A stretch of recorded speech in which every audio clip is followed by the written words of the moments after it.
Arkadaşlar merhaba. Bu videomuzda sizlere point information komutundan bahsedeceğim. Mevcut ana bölümümüzde bu komut yok. Yani biraz baktım. Varsa da ben göremedim. Ama sıkıntı yok. Ekranımıza ekleyeceğimizi gösteriyor. Nasıl ekleyeceğimizi göstereceğim. Boş alanda sağ tuşladım. Customize. Buraya yazıyoruz arkadaşlar. Point. Direkt çıktı zaten. Information. Basılı tutuyorum ve bıraktım. Bu komut arkadaşlar çok kullanacağız. Bu komut koyduğumuz merkezin yani VCS'in doğruluğunu kontrol etmemizi sağlıyor. Örneğin CNC'de bir merkez aldık. İkinci bir merkez aldığımızı varsayın. Veya biz merkez aldık. Arkadaşımıza kontrol ettirdik. Bu tarz bir işlem olarak da düşünebilirsiniz. Kullanımı çok basit. Örneğin bir merkez atayalım. Orient VCS. Çakıştırma işlemini de yapayım. Komutumuza geldik. İlk noktam örneğin x'i kontrol edeceğim. İlla buradan kontrol etmenize gerek yok. Aynı olduğunu düşündüğünüz herhangi bir noktadan kontrol edebilirsiniz. Veya şuradan kontrol edelim. X'im x değerim 130 163. İkinci x değerim 133 163. Bu benim merkezimin x'de ortada olduğunu gösteriyor.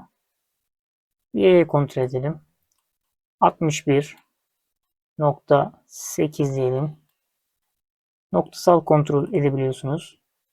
61.8 ve böylelikle hep üst noktalara dokunduğum için z değerlerim de aslında hep 0.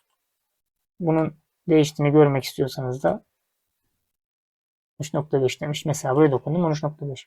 Point information dediğim gibi VCS merkezimizi kontrol etmeye yarayan çok önemli bir komuttur. Hemen hemen bütün merkezlerimizde bunu kontrol edeceğiz. Alışkanlık haline getireceğiz.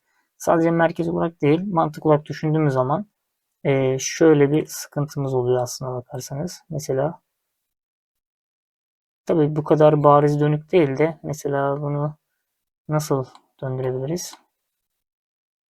Şöyle 45 değil de atıyorum eksi 10 derece diyelim. Şöyle bir merkezimiz var.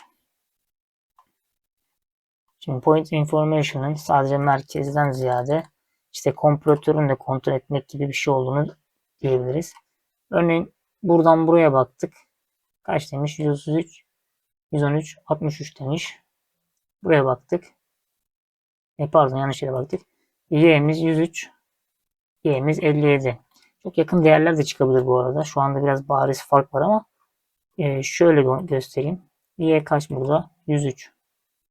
Buraya bakalım. Görmüş olduğunuz gibi 58. Yani bunun parçanın kompresörün yanlış olduğunu da buradan görebilirsiniz. Bu tarz merkezlerde koyacağız bu arada. İlla merkezlerimiz 90, 90, 43, 45 gibi düşünmeyin. Bu tarz merkezleri de koyacağız. O tarz parçalar işleyeceğiz. Bunları da ilerleyen zamanlarda değineceğiz. Bir sonraki komut videosunda görüşmek üzere. Hoşçakalın.